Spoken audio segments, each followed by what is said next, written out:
very good morning, good afternoon and good evening to all the students participants who are taking this course. The title of this NPTEL MOOC course is Application of Forecasting, Regression and Time Series Models, and my good name is Raghunandan Sengupta from the IME department at IIT Kanpur. So, as you are all aware that this is a main 3-part NPTEL course for 30 hours, 60 lectures. The first part is forecasting already completed, second part is regression already completed, and the third part is time series which we are doing. So, we are in week 12, lecture number 57. What is the coverage? Coverage would be ARMA for the PQ model. If you remember that P and Q parameters of the values, autocovariance function will be discussed, and we will consider the autocorrelation function, the partial autocorrelation functions, and accordingly. But before I go into that, if you remember, we were discussing in the last class, which was in the 56th class, the concept of moving average, and we have considered that the moving average for the electricity production, the data which was shown in the Excel sheet, we calculated the simple average, calculated the simple variance, and we then simultaneously discussed the moving average from the time series concept, and we shown that results were matching. So, the concepts were made very clear, and the correspondingly rather than going into the Excel sheet also to prove the results for AR1 model, I just gave the results in the AR model using the library functions which I utilized from MATLAB on the time series data related to electricity production. Now, I will try to do these problems for the ARMA, PQ and others for a financial time series,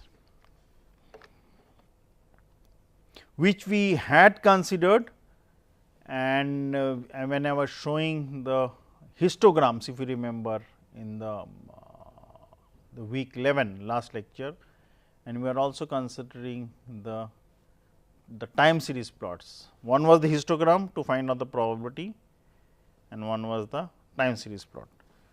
So, we are taking the same data. There are a lot of data here saved.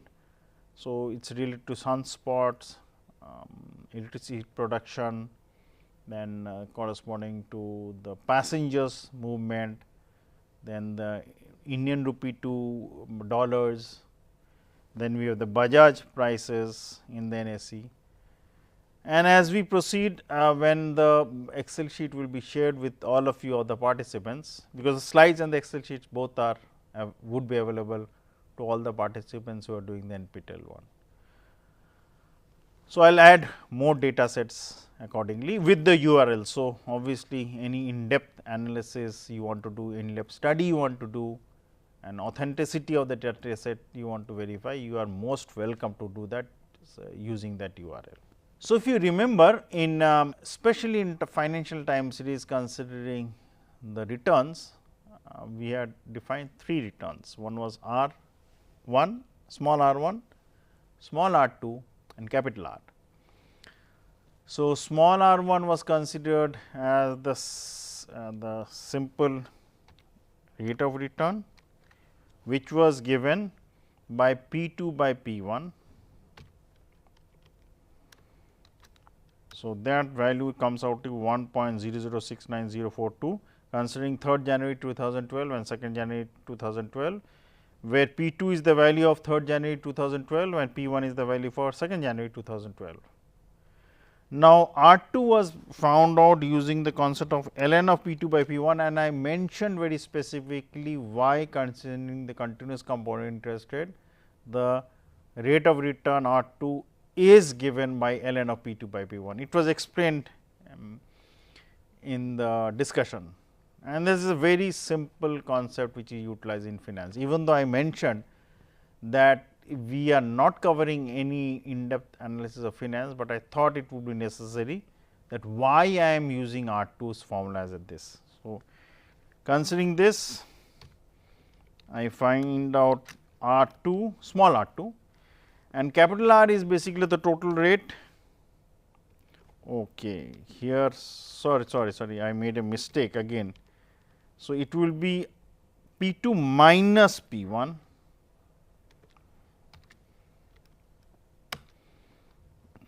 what is happening. Okay, yes. Let me check. I have kept A J. Yes. Sorry for this error, because I was saying something trying to do the calculations accordingly. So, this is basically in column A K, we will copy paste. It is basically P 2 minus P 1 in the numerator divided by P 1 in the denominator, that gives you rate of return. In the second column, A L is basically the continuous compounding concept rate of return, and third one is capital R, which is just simply P 2 divided by P 1. Sorry if I am repeating it, but I thought it would be useful to revisit this. So, these are the values of R 1, R 2, R 3. The mean values, if you remember, I found it out. So, I will write it down. That day I did not save, today I will save, because that you can use it to calculate and find out the moving average concept, which you will get is the same values which we will find out using simple Excel, just average and variance. And here was variance. So, I will mark them as colors as we are following this same scheme, yellow, and this one being orange for variance. I will make it bold.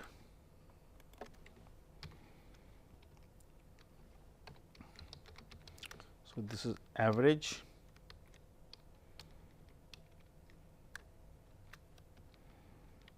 This is average.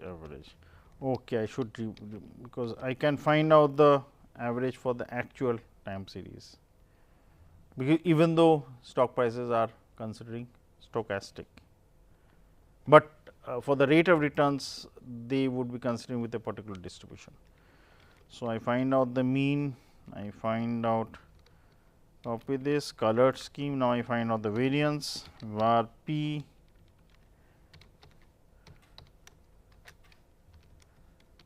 So, I take it till 3rd January, because one data would be missing.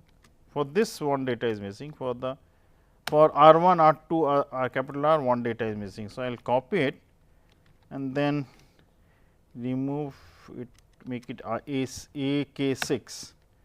So, if you consider why A K 6, because the data point starts from for small r 1, small r 2 and r starts from A K 6, A L 6, A M 6. So, I copy it, and in these values if you do use moving average techniques with Q as 1, these would be the values, you can double check that. We have already seen what the distributions would be for R 1, R 2, capital R, but the distribution for the actual time series would not be anything known to us. We are also seeing that. Now, considering the concepts that we are using, that the time series has the parameters, and consider we very simply, without going into the concept of the AR process. So, I will plot it and take random values to show, and that I will show it for the prices as such, closing prices, then I will show it for R 1, R 2 and capital R. In the same way as we have used different type of simulations in the non-linear regression part. So, I will consider AR 1 for closing price, then I will use AR 1 for R 1. So, use AR 2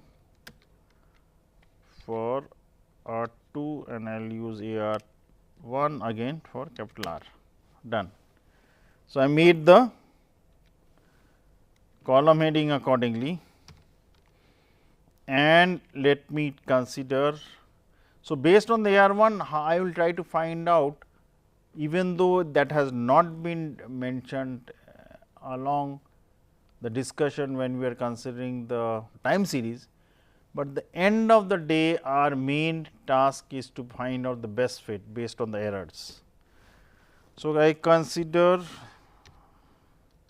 0.5 as the values for errors. So, I consider, or for the parameters. So, if I consider here, so the data set would be, I should start from those values would be okay. I need to basically generate the value. So, I will consider this as 0.95. So, this would be 0.95, and I will take it on the first value, 0.95 into the closing price for 2nd January 2012 plus, now I am going to generate the errors. So, errors I will consider as white noise, as norm S inverse ND. So, this is the value which I get. Now, I copy it.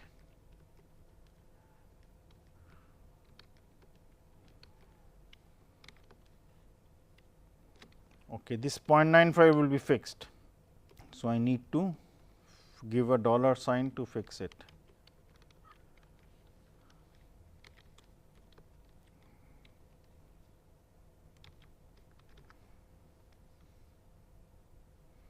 So, the values are like this. If I check the cell value 1377.0888, it basically 0.95 into 1451 plus the factor of the error which is coming. Now, if you remember one important thing, you may be thinking there is a huge amount of difference, but remember, for this normal random number generation, we have considered it is a standard normal. Standard normal means one variance, but there this variance for sigma square, it was mentioned specifically, that is sigma square, not 1 as a standard normal. So, if I want to generate, what I will do is that I should multiply them with 4 or 16, considering the values which I have, how many times. And this concept of random number and being generated, we have already considered in the forecasting concept, and then regression also. Sorry, I completely forgot, because we have used it in different sources.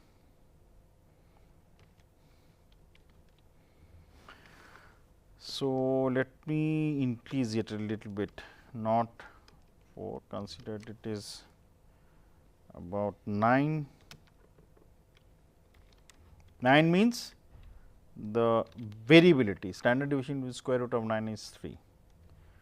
Now, let us plot it. I will plot the values of, so the closing prices are given in AJ column and AN column are the simulated data. So, I need to basically plot and first see how they look like and then find out the error. So, let me plot it first, and I will do the same thing for R1, R2 and capital R. So, these can be deleted because they are small r 1, small r 2 and capital R. Now, you see. So, if I select the data, take it 9 time series, here it is.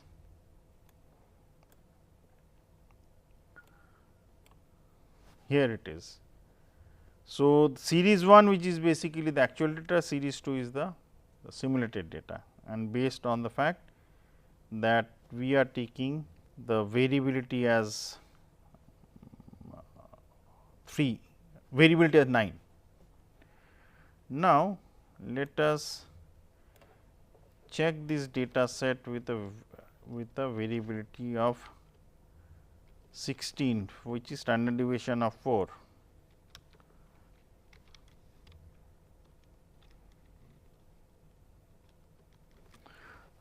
I will just reduce the size of the breadth of the length and breadth of the graph.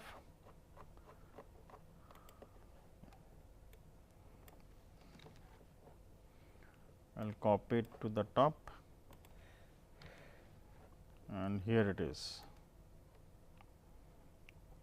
So, now it would be much better for all of us to appreciate. So, rather than 60, let me take it just 25. So, if you see again the data, now let me change the color for better visibility. Let us make it red, and the other one let me make it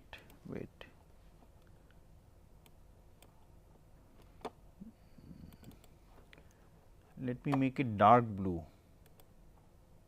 or yes, dark blue would be better. Now, we had generated that with the values of 25. So, say for example, I take it 36. Remember, these I am taking such that the square root are integers.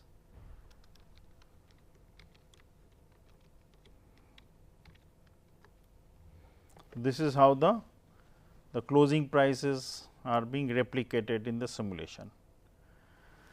Now, let us find out the mean value. I will copy this mean and standard deviation also.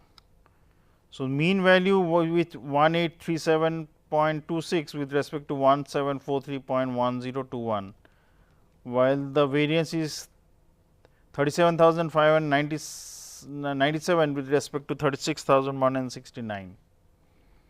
Now, let us do the case where we have plotted for the case of this R1. So, I will take similar value. So, I will copy this .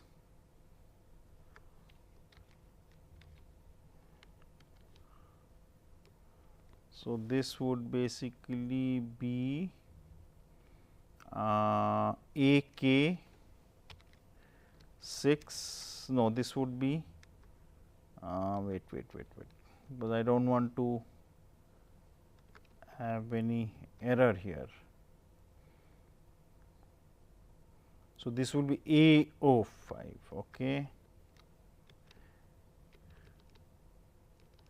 This A05 is 95 done into R1 would be AK 6 done, and this is the normalized one value. So, I should basically now make it okay. By the way, there I have been taking a variability of 25, 36 accordingly, but for this case very interestingly, if you remember, we had taken the distributions as normal, not taken, we had seen the distribution as a normal. So, we will take the standard normal deviate generation for the error. So, if I take the standard normal generation of the error,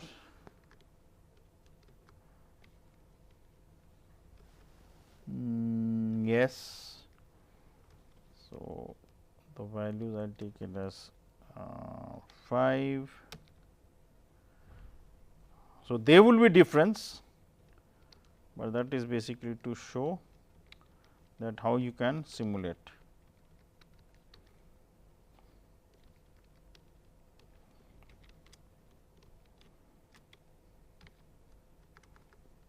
Now, if I check the mean value, it comes out to be with respect to R1, which was 0.006709, it comes to minus 0.03. Obviously, there is a difference, but I am just showing you the concept of the simulation. The variability there in R1 actual data was 0.00002198 and here it is 0.8798313. So, if I plot it, there would be a difference, remember that. If I plot it, wait, this is 1, this is 2, yes. See, the blue one basically should shift here. No, I think I should regenerate it with a different diagram. So, I will consider time frame as here. I will delete the diagram, but the data set would be there. So, this is the time frame.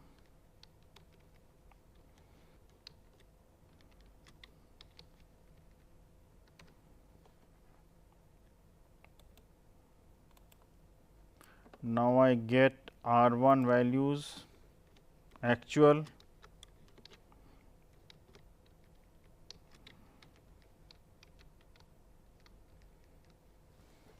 which is copied into AR column, and then I copy simulated data,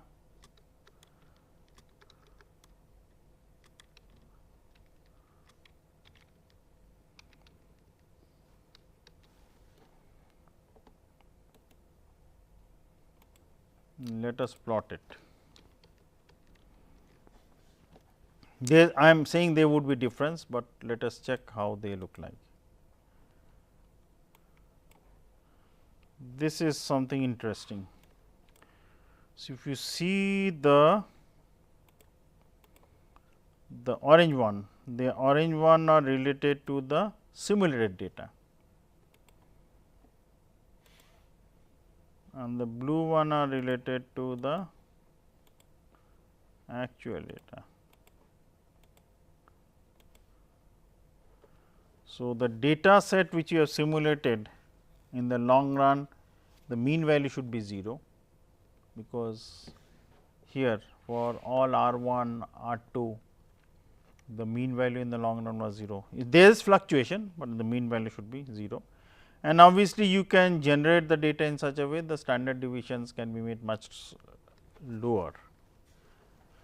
So, if I want to have a lower standard deviation data simulated part, I just copy it here just for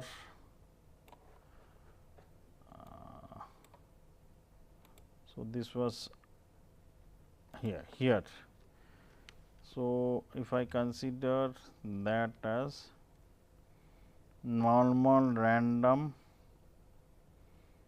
between 0.25.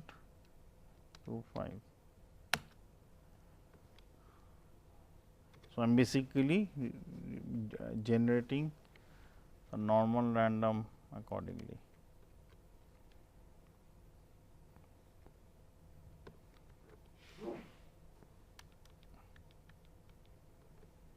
So, this would be normal random and I will multiply it 0.25. See if I do it a little bit less. So, the values I copy and then I copy it here. Now, you see the variability will decrease to a maximum extent. So, let us do a simulation with much lower variability. So, this is just a simulation study.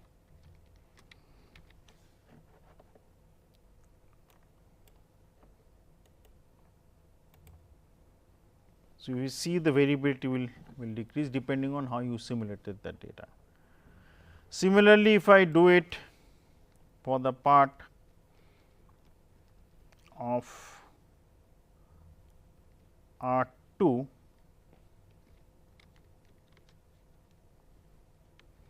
so this will be done for R2.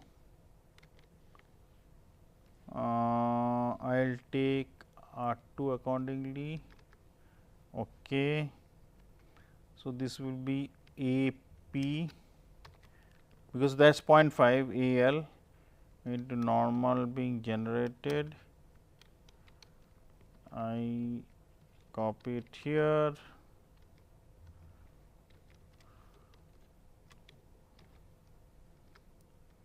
This is based on the fact it is the R2 values are calculated based on ln of P2 by P1. So, if I copy these values here, wait, let me shift it to one place of decimal. So, this is R2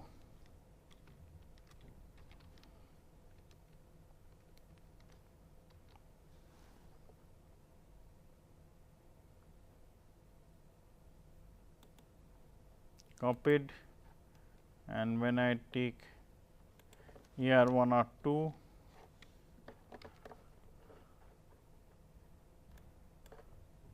I copy it. So, now I plot it.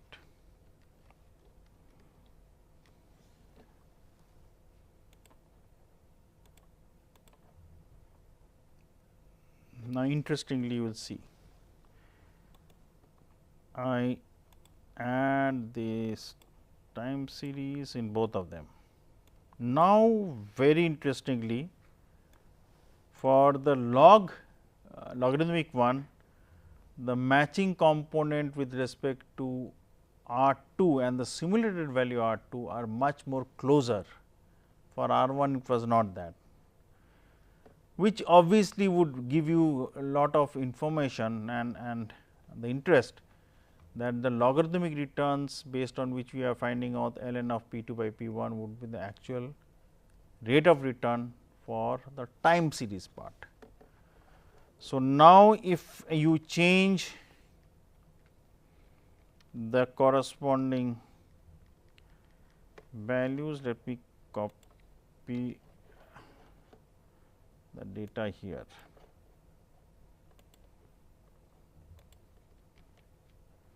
So, this is the chart which I am doing. As I said, I won't be won't save it here. This is R2, remember, and no, this is small R2.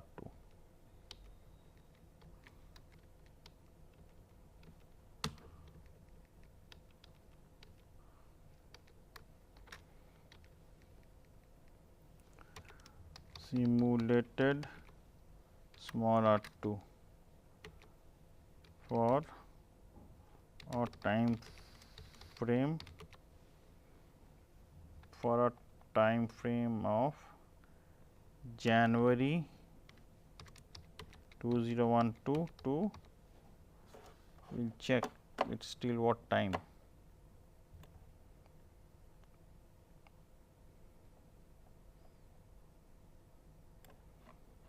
It is December 2012, 7th, and it is 3rd.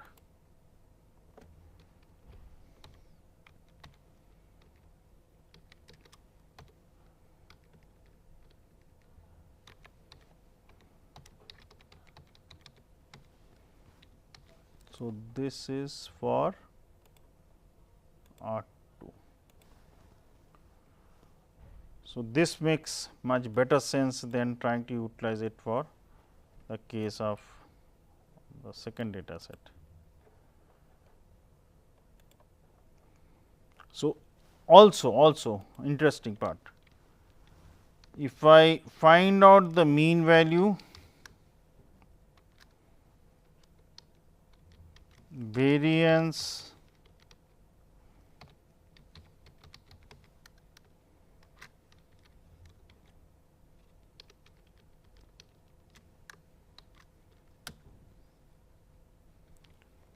mean value variance I find out, I mark them in yellow, and variance is what dot p.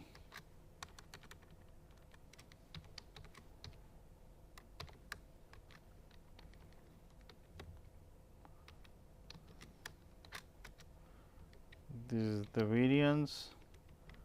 I mark this as similarly the orange one. So, this I will save, at least the data as I am saying, not the graphs. Now, if I want to plot it, this will definitely come out to be normal, as we have found, almost a normal one. But interestingly, simulated data obviously will be normal, because it is combination the normal one. So, we can replicate that for capital R and do the needful accordingly. So, this class was more of a discussion of trying to show the simulated data in Excel sheet, and even though the plan was there to discuss some theory, but it took its own course of action in trying to discuss.